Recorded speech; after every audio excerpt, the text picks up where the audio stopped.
Welcome to Face to Face, and today we're going to talk with Mark, and we're going to talk about how can we be optimistic, and what can we learn from Mark's experience as being a humanist and working with the Siloist for, I'm not going to say how many years, but for a long time. Welcome, Mark. Welcome. So, great to be here. So you are optimistic. Well, optimistic in quotes. Okay. I guess just knowing from my own experience that there's always a silver lining in a crisis, Yeah. you know, and that not much progresses without failure. Okay. So, you know, just to try to see that. I think we were talking about this earlier. One theme that's been very important since I first started sort of working with the Siloists and being a student of Silo was the theme of sort of personal and social change. Okay. And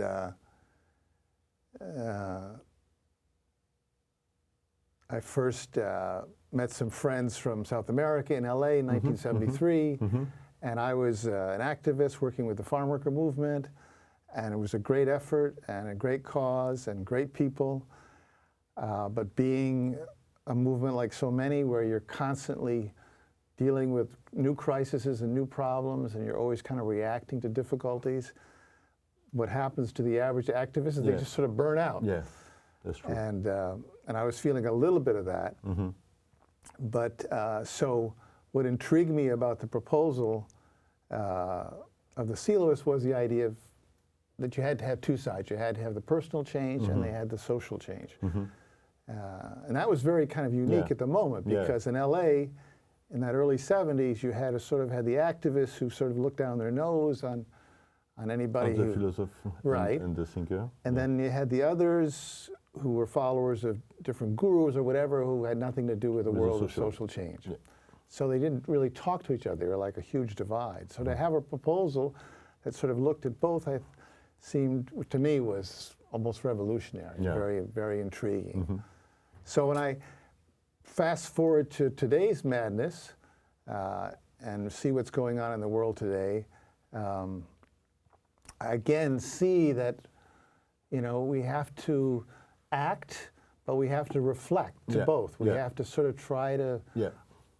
We need to understand how we got in this situation. How we got to this mess. How we got there. I think that's really... I don't think we are looking yet closely to that situation. We are not studying very much how we got to that situation today, and what require. I mean, last weekend we were talking about this theme about you know, the enormous technological advance has brought tremendous benefits in every area, but it's the rapid change and the technological advance seems to have totally outpaced social change or a sort of social adaptation or a new way of looking at the world. So we have technology that has nothing to do with borders and all these other divisions and categories, but we still tend to think in that way. So it's like our whole way of looking at our look at the world doesn't seem to have much to do with what's going on. For the old people, for the youth,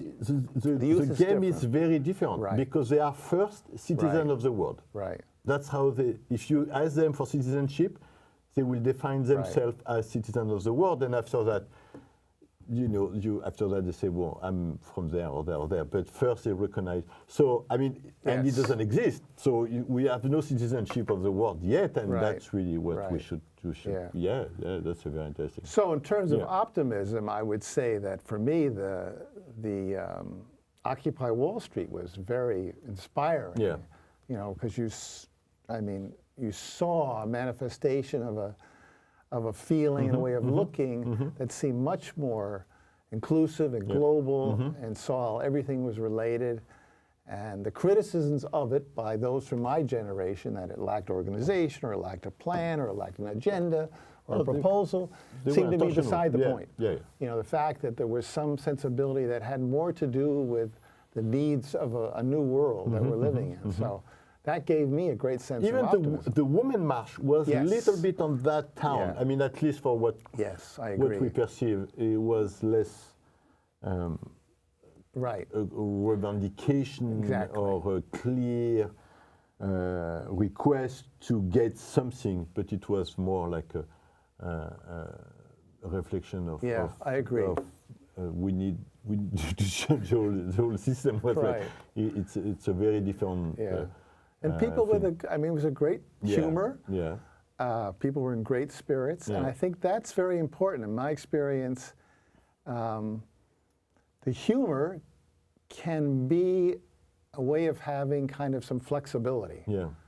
Because if you're just reacting all the time to something that you don't like, there's just no room. It's a conflict. It's just an action-reaction.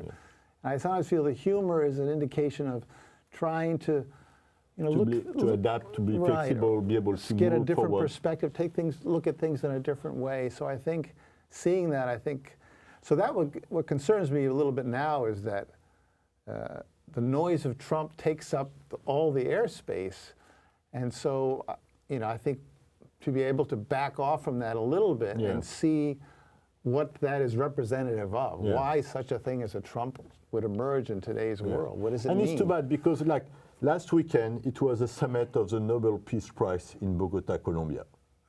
And it was covered, not one newspaper beside Presenza covered it. Really? I mean, it was another guy, another newspaper from Bogota in English did the cover of the event. That was it.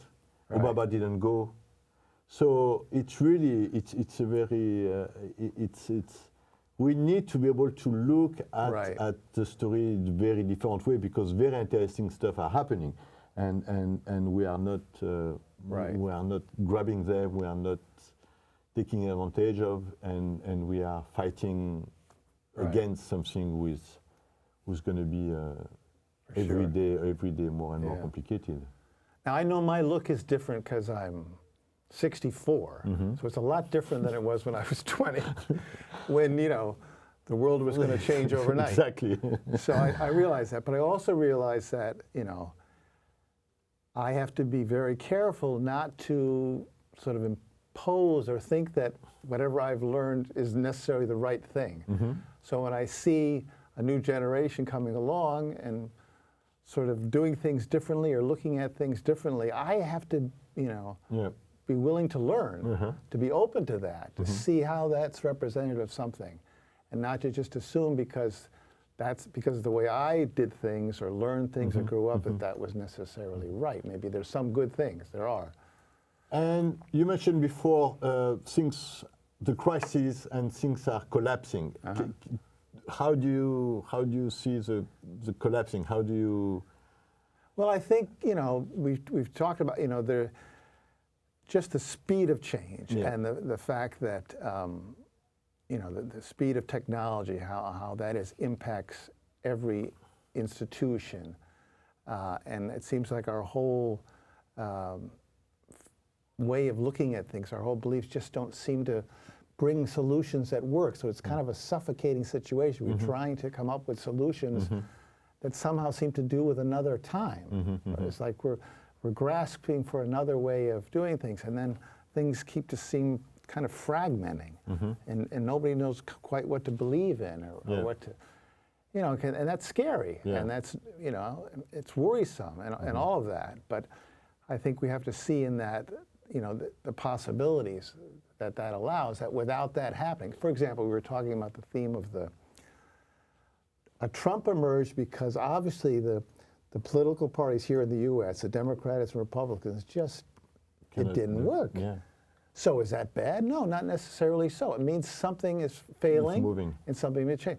I mean, if we talk about, and we've always talked about as humanists, the theme of the human being evolving, transforming its environment, transforming itself, then we think about, well, can we go from a more representative democracy, which we have now, which doesn't seem to be working terribly well, to a more direct democracy, and how can that happen? How can that happen? Because we see that how it's operating now, it brings us candidates that we're not happy with, and and the way the districts are set up. And people don't like real democracy. Don't like it. Because, I mean, we saw it with Sanders. I mean, we saw it. He was kicked. I mean, he was.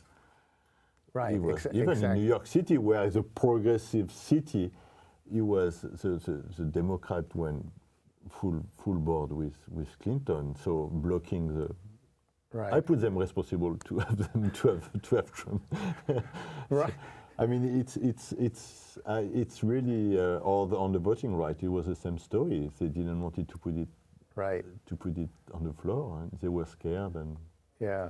So we have a lot of work to do on that stuff. Yeah, and the thing I think it's unique, and it's probably been true from the '60s certainly. Yeah. That changes are no longer.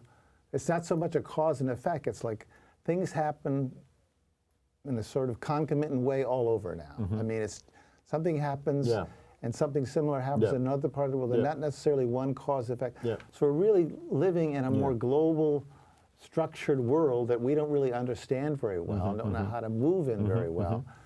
And we don't have a sensibility, it seems like, to sort of grasp it. But it seems that the good news is it seems that the newer generation, the younger generations, are sort of, they come with that a little bit. Taking over the story. They catch that. Yeah. When that is very optimistic in terms of that we seem to be perhaps a species that gains knowledge, gains experience. Because, we talk about this theme of a universal human nation and what that would look like. Yeah. Well, it takes away a kind of feeling of how we connect to each other, how we see our existence. That seems like many young people already connect with that. And so that's certainly is a positive thing. And then they, of course, they reject a lot of the solutions and the leaders. And so people feel like, oh, they're not really participating, but no. They want to go about things perhaps in a different way. So maybe we have to learn from them. No, and if they are participating, we kick them out. So exactly. What type of participation do you want? Right. I mean, it's really no. It's a tricky story because even for us, when we wanted to participate, I mean, we were like, it was not so. We were not so welcome. So, but. How do you see in the next year or two? How do you see a couple of years, or do you think it's going to take the next 50 years? Nobody knows. I don't know what's going to happen tomorrow. I mean, like I said, when I was 20, I thought things would change overnight. Well, they didn't. But I think that, our actions matter for the long haul. Yeah. I mean, whatever you're doing or building matter in the end, even if they don't really bear fruit until long after you're gone. Yeah. And so I think that there's the tangible things of results, but there's some more intangible things that are so important. I think like the Women's March, to me, was important. It's just the fact that people felt an opportunity to feel solidarity, to feel connected, to feel united, and all of that. That carries a lot of weight. And then to define the condition also. To define the conditions. You want to and that we have to have imagination. And we won't, to have that imagination, we need to feel that spirit. We need to feel that sense of inspiration, to sort of go beyond our usual conventional way of looking at things. And that's the way things have to advance. And we have to sort of push beyond our boundaries and willing to go for it. And so that takes a certain inspiration or spirit or sense of freedom to do that. And so to create those conditions so that people can do that and feel that, then it can happen, I think. So we've got a lot of work here. Great. Right?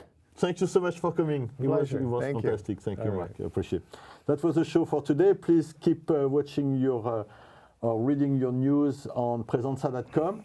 And we see you soon. Thank you very much.